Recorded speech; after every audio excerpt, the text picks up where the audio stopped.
Hey teachers, did you realize that if you teach in a public school that receives government funding, you are required to teach a lesson about the Constitution on September 17th? Or if the 17th should fall on a weekend, then typically on the Friday before? I understand the reason they picked the 17th because it's the day the Constitution was signed. However, as teachers, we realize that it is completely impractical to throw an isolated lesson at the kids that comes from a topic that really is much more advanced and does require a lot of background knowledge. Regardless, it is an obligation that needs to be fulfilled.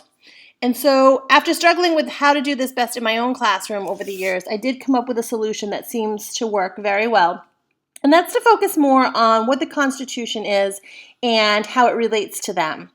I've put together a blog post which includes 7 different ideas you can use to kind of fulfill your requirement, as well as an activity packet that will help to help these kids understand the Constitution and do so in a developmentally appropriate way.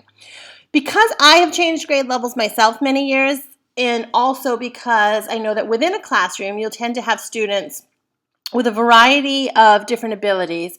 I've created all the activities so that they're ideal for grades K through 5. They're differentiated, which means that if you have kids on different levels within your classroom, you can certainly meet those needs. But also, as a teacher who's changed grade levels multiple times, and knowing that this is a resource that most likely you will use once a year unless you are teaching more of a civics unit in the government, that if you were to change grade levels going forward, you could still pull this resource out and get activities from it.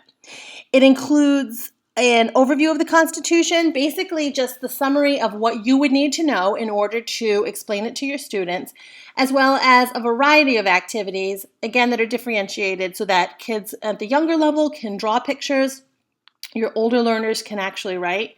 I've created journal prompts, and again with those differentiated pages, so the same prompt can be used with multiple students, graphic organizers. There's both color and black and white printables included. There's many more activities that aren't even shown here that also include activities on the preamble, on the Bill of Rights. If you are teaching the Constitution as a topic, as part of a bigger unit, you'll find that this resource includes a ton of stuff that you can use.